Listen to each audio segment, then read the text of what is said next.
Kevin, you know, you've had an extraordinary life to date, and you really have sort of changed, I think, the way people think about hair products, because you're a session stylist who probably uniquely has taken your session knowledge and turned it into a product range that really has purpose. So tell us a little bit about that. Well, the thing that really made me start up my own range was I found that I couldn't find the products that I needed to use, and I found that I had a lot of friends who liked, you know, a certain type of texture, a certain way that they wear their hair, and they weren't being able to use traditional products. They weren't being able to use enough of them, and I really needed something that had guts, that wasn't so heavy all the time. And I think that the main thing was I needed stuff to use, and my friends needed stuff to use. And then a lot of people in magazines were saying, well, you know, we don't really use this, we don't really use that. And I found that I wasn't using anything for a while there, and I was mixing up the makeup artist cleanser, toner, moisturiser, because they had much less molecular weight than the hair products I was given. And I was quite sort of, as a session hairdresser, you get given so many products that they give you boxes of stuff, and I'd have a box of stuff from, you know, whoever, and there'd be one tiny product, and I'd ring up the guy and say, well, okay, well, I used that product, but the hair went oily. He said, oh, yeah, you can only use like a grain of sand. And I'm like, well, how can I change the characteristics of someone's hair with a grain of sand? I really want to be able to get in there and use a lot of stuff.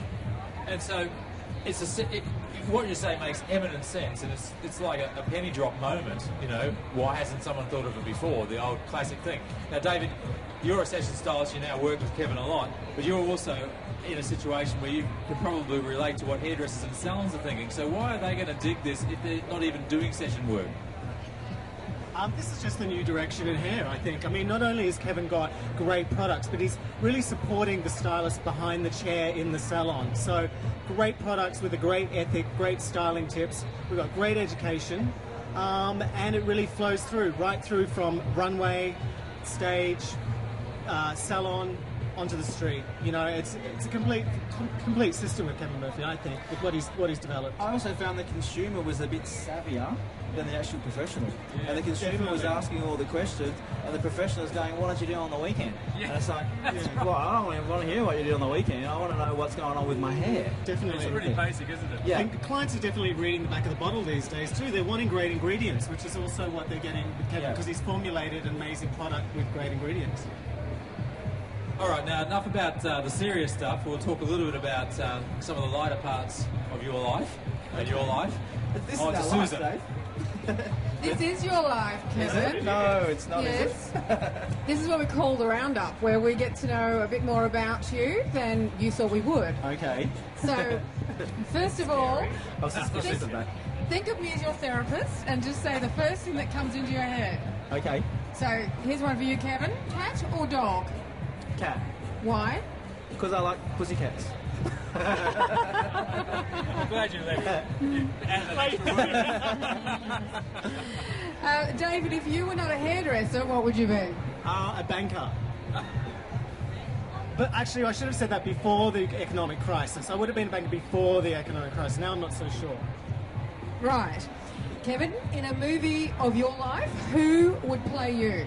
I forgot his name, but he was in... His name is Leo, not Leo DiCaprio. Very so bad with names. Or? Not really, a bit runty, really. A runty person? A runty one. I'd like to say Brad Pitt, but, you know, let's face it, really. Well, he's busy. He's busy. We asked him, but, you know. Okay, David, what's your favourite meal? Mum's roast. That's popular with hairdressers, actually. That's popular. Okay, Kevin, what music are you listening to right now? I like rock and roll music, so anything hard and not soft. I'm really digging a hole, aren't I? That was a good one. Yeah. David, talking about your mother's roast, what's the best piece of advice your mother ever gave you? Listen to your clients. Really? My mother always had a nightmare with her hair, and she used to say to me, when you become a hairdresser, always listen to your clients. Oh. That's what she said. I never do.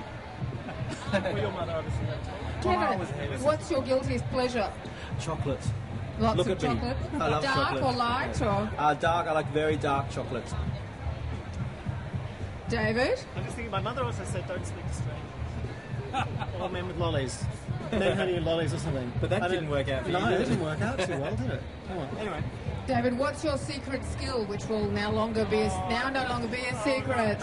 I can't tell you because if I told you I'd have to kill you, I'm afraid. No, I can't. I can't. My mother might see this and then it's all over and I can't tell you. It has a good blow wave. But it's... Kevin, the last one is for you. Okay. What's your favourite part of Culture Magazine? My favourite part of Culture Magazine is I really love the little back ones where you got like one photo where you have all the photos from all the little salons and they only get like one photo in. I don't know what the section's actually called. Fresh hair. Fresh hair. Oh! I've got a product called that. We had it first, I think. Our lawyers... How's that for teasing? That's all right. Lawyers That's will be fine. How's that But for I teasing? always like seeing the photos that like the young and upcoming hairdressers are doing and see what they're doing to hair because that's more inspiring for me than the big glossy pages because we all know that big glossy pages cost a lot of money and it's the ones who are struggling and really trying to do it are the ones that I like. Yeah, getting those creative juices flowing. Yes. That's great. Well, if you want to see this interview again or more of the same of our other guest artists that have been on Session Secrets, you'll see it next week on Culture TV. Thank you. Thank you very Thanks, much, Culture. Kevin. David. Bye. And thank the models for standing around there with really sore feet.